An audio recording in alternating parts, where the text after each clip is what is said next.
आज हम बात करेंगे प्रॉपर्टीज़ ऑफ न्यूट्रॉन की।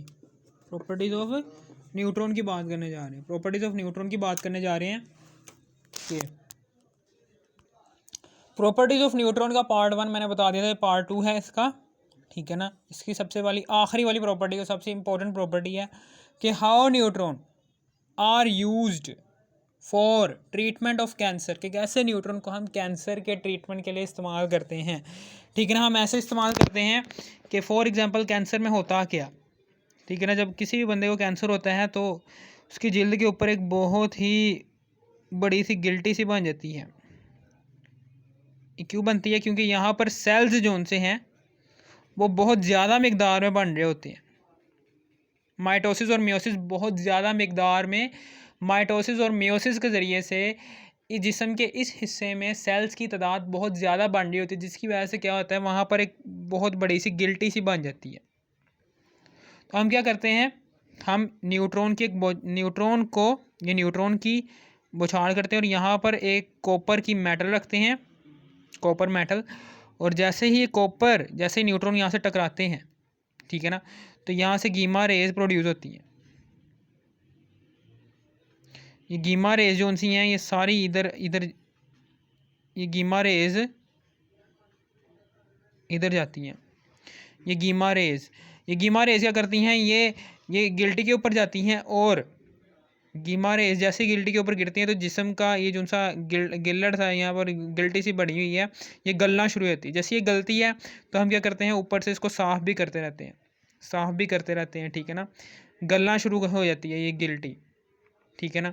जब ये गिल्टी पूरी गल जाती है तो फिर पूरा साफ़ कर देते हैं किसी भी कपड़े के साथ, किसी भी चीज़ के साथ। तो इससे हमारा जैसे कैंसर का ट्रीटमेंट थोड़ा बहुत हो जाता है, ठीक है ना। न्यूट्रॉन के ज़रिए से आप क्या करते हैं, न्यूट्रॉन को कॉपर मेटल से टकराते हैं, कॉपर मेटल से गीमा रेज निकलती हैं। गीमा रेज जैसे ही गिल्टी के ऊपर जाकर पड़ती हैं तो गिल्टी क्या करती है, गलना शुरू हो जाती है। जिस्म का मास, इसका मास जो सा होता है, जिस्म का ये वाला हिस्सा गलना शुरू हो जाता है। जैसे ही गलता रहता है, इस एक वक्त ऐसा आता है कि ये सारा के सारा गल जाता है और फिर हम कपड़े से सारा साफ़ कर देते हैं और नतीजा क्या निकलता है कि हमारा थोड़ा बहुत कैंसर का ट्रीटमेंट हो जाता है, ठीक है ना। समझ आ गई। अब उसके बाद अब इसी चीज़ को हम नीचे लिखने वाले हैं एज अ रिएक्शन, कि जैसे ही हम न्यूट्रॉन को जैसे ही हम कॉपर मेटल से टकराते हैं। तो कॉपर मेटल क्या होती है, कॉपर मेटल का एटॉमिक नंबर क्या होता है, 29 होता है, जबकि इसका एटॉमिक मास होता है 65। ये आपने याद करना है, ठीक है ना, 65। फिर उसके बाद क्या होता है, अब उसके बाद क्या होता है, ये न्यूट्रॉन है, ये जब कॉपर मेटल से जाके टकराते हैं तो फिर क्या होता है, तो फिर यहाँ पर सबसे पहले तो यहाँ पर 29 नीचे जो सी है, एटॉमिक नंबर चेंज नहीं हुआ। 29 जब जीरो में ऐड होगा तो 29 ही रहेगा। इसका मतलब क्या है कि एटॉमिक नंबर चेंज नहीं हुआ, एटॉमिक नंबर 29 ही रहा है। तो 29 किसका एटॉमिक नंबर है, कॉपर का, तो कॉपर आ गई, ठीक है ना। समझ आ गई। और फिर उसके बाद 65 + 1 कितना आता है, 66। अब प्लस गीमा रेज बनेगी यहाँ पर, गीमा रेज। अब ये आपको पता है कि ये अनस्टेबल है, ये कॉपर ऐसा है कि जो अनस्टेबल है, अभी इसने टूटना है, ये अनस्टेबल पार्टिकल है ये। अब उसके बाद कॉपर जैसे ही टूटेगा,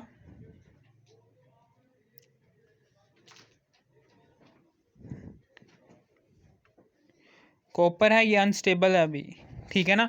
जैसे ही ये टूटेगा तो फिर क्या होगा, कॉपर अभी अनस्टेबल है, जैसे ही ये टूटेगा तो यहाँ पर इलेक्ट्रॉन एक देगा। आपको पता है कि इलेक्ट्रॉन का एटॉमिक नंबर -1 होता है, इसका एटॉमिक मास 0 होता है, ठीक है ना।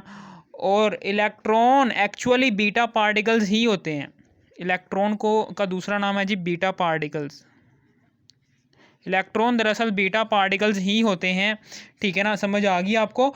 और फिर उसके बाद यहाँ पर क्या होगा, यहाँ पर मैंने 29 बनाना है, ठीक है ना। मैंने अभी आपको बताया था कि चार्ज जोन सा है इक्वेशन के एक तरफ, अगर चार्ज इक्वेशन के दोनों तरफ चार्ज सेम होना चाहिए, यानी कि अगर इसका एटॉमिक नंबर 29 + 0 29 होता है तो इसका एटॉमिक नंबर कितना हो, 29। इधर भी 29 एटॉमिक नंबर है, यानी कि दोनों तरफ आप ये समझ लें कि एटॉमिक नंबर सेम होना चाहिए, एटॉमिक नंबर सेम होना चाहिए, ठीक है ना। इधर एटॉमिक नंबर क्या है 29, तो इधर भी मैं एटॉमिक नंबर 29 ही करना चाहता हूँ।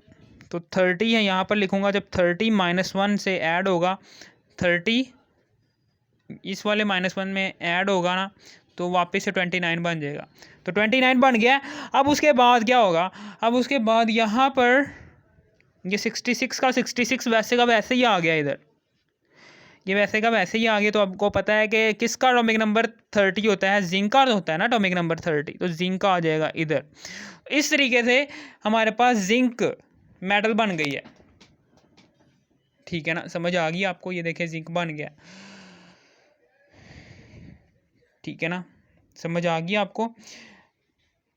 ये ऊपर वाला ही रिएक्शन आमतौर पर यूज़ हो रहा होता है कैंसर के ट्रीटमेंट के लिए। नीचे वाला रिएक्शन सिर्फ और सिर्फ कॉपर को अनस्टेबल से स्टेबल फॉर्म में कन्वर्ट करने के लिए इस्तेमाल किया जाता है, ठीक है ना।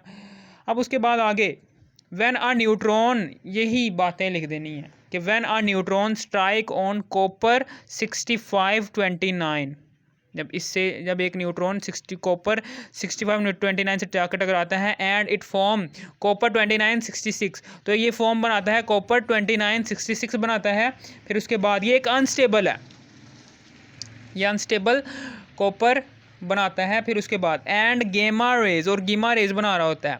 तो कॉपर जो सा अनस्टेबल फॉर्म में होता है वो चेंज्ड इनटू जिंक, वो जिंक में चेंज हो जाता है। ये अनस्टेबल फॉर्म में जो सा कॉपर होता है ये जिंक में चेंज हो जाता है, और प्लस बीटा पार्टिकल्स बनते हैं। Copper changed into zinc with the elimination of electron, ठीक है ना। कॉपर जो सा होता है अनस्टेबल कॉपर, ये चेंज्ड इनटू जिंक में चेंज हो जाता है, और इलेक्ट्रॉन की एलिमिनेशन होती है। ये इलेक्ट्रॉन का दूसरा नाम बीटा पार्टिकल, इलेक्ट्रॉन दरअसल बीटा पार्टिकल्स ही होते हैं, ठीक है ना। बीटा पार्टिकल्स कौन से होते हैं, वो इलेक्ट्रॉन ही होते हैं, ठीक है ना, समझ आ गई आपको।